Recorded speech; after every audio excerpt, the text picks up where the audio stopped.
இன்று இக்கால இளைஞர்களுக்கு சிலப்பதிகாரம் கூறும் வாழ்க்கை முறையை பற்றி கூற இங்கு வந்திருக்கிறேன்.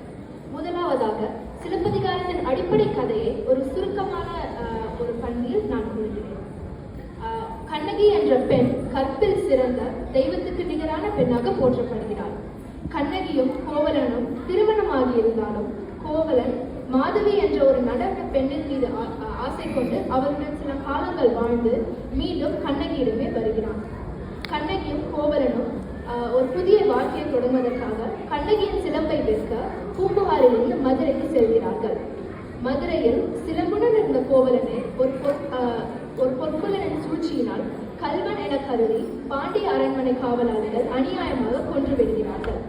தன் கணவரின் இறப்புக்கு நீதி கேட்டு போராடுகிற கண்ணகியின் கற்பின் பெருமையையும் அவருடைய சிறப்புகளையும் விளக்குவதே சிலப்பதிகாரத்தின் அடிப்படை கதையாகும். அதில் நூலாசிரியர் இளங்கோவடிகள் பல கருத்துக்களில் இன்று நற்பண்புகள், நீதி மற்றும் பெண்களின் வாழ்க்கை முறையை எவ்வாறு பகிர்ந்து கொள்கிறார் என்று உங்களுடன் பகிர்ந்து கொள்ள ஆவலாக இருக்கிறேன். முதலாவதாக நற்பண்புகளை எவ்வாறு இளங்கோவடிகள் சிலப்பதிகாரத்தில் கையாளுகிறார் என்று பார்க்கலாம். கோவலன் கண்ணகியை ஏமாற்றி இருந்தாலும் அவனை மன்னித்து விட்டுக் கொடுத்து பெரும் தன்மையுடன் ஏற்றுக்கொள்கிறார் கண்ணகி. ஏற்றுக்கொள்வது மட்டுமல்லாமல் அவளுடைய சிலம்பையை கொடுத்து உதவுகிறார். இக்காலத்தில் ஆனால் மக்கள் சிலர் கோவலனை போல் நம் தமிழர்களுடைய பண்பாட்டுகளை மறந்து ஒருவனுக்கு ஒருத்தி என்ற கட்டுப்பாடுகள் இல்லாமல் எப்படியும் வாழலாம் என்று வாழ்கின்றார்கள். நம் தமிழ் பண்பாட்டில் திருமணம் என்ற பந்தத்தை இணைக்கும் முக்கிய சின்னமாக இருப்பது தாலியாகும். அந்த தாலியின் முக்கியத்துவத்தை மறந்து இக்கால இளைஞர்கள் திருமணத்திற்கு முன்னரே ஒன்றாக சேர்ந்து வாழ்கிறார்கள்.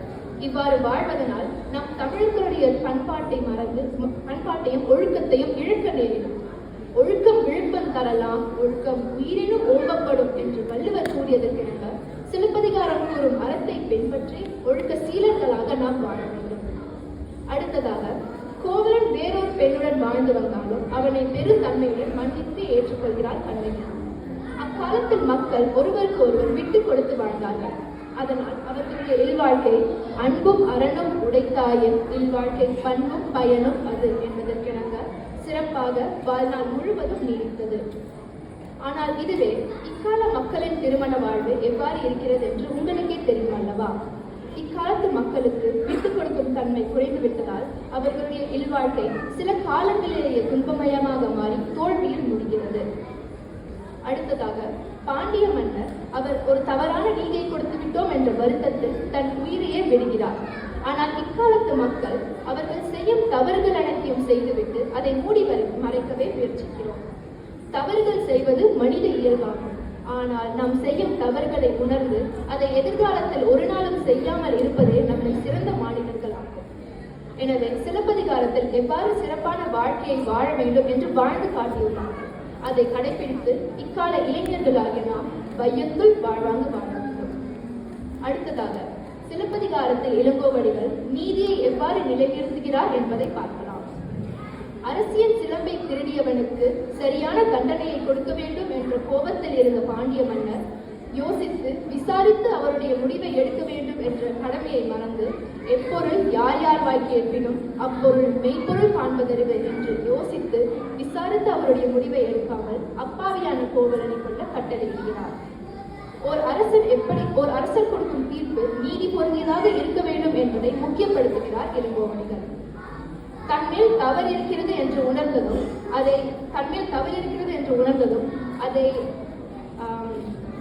அதற்கு சரியான தண்டனை தன் உயிரை விடுவதே என்று தன் உயிரையே விடுகிறார்.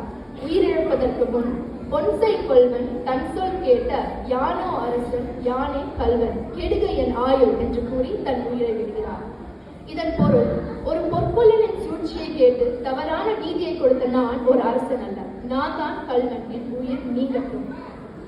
ஒரு அரசர் எப்படியெல்லாம் இருக்க வேண்டும் என்றும் எப்படியெல்லாம் இருக்கக்கூடாது என்ற இரு கருத்துக்களையும் அழகாக பாண்டிய மன்னரின் மூலம் பகிர்ந்து கொள்கிறார் இளங்கோவடிகள். ஒரு அரசராக இருந்தவர் அவருடைய அதிகாரத்தை பயன்படுத்தி அவருடைய தவறுகளை மூடி மறைத்திருக்கலாம். ஆனால் நேர்மையான பாண்டிய மன்னர் அவ்வாறு செய்யவில்லை. அப்போதெல்லாம் ஒரு அரசரின் சட்டத்தை எதிர்த்தால் எதிர்ப்பவர்களின் தலையை உடனடியாக வெட்டி விடுவார்கள். அப்படி தீவிரமான தண்டனைகள் இருந்த போதும் கூட கண்ணகி பாண்டிய அரண்மனைக்கு சென்று நீதியை தட்டி கேட்டாள். இக்கால ஜனநாயக சமுதாயத்தில் அது சாத்தியம். ஆனால் உயிரையே கொள்ளும் தண்டனைகள் இருந்த போதும் கூட எதையும் பற்றி பயப்படாமல் துணிச்சலுடன் நீதிக்காக போராடியவர் கண்ணகி.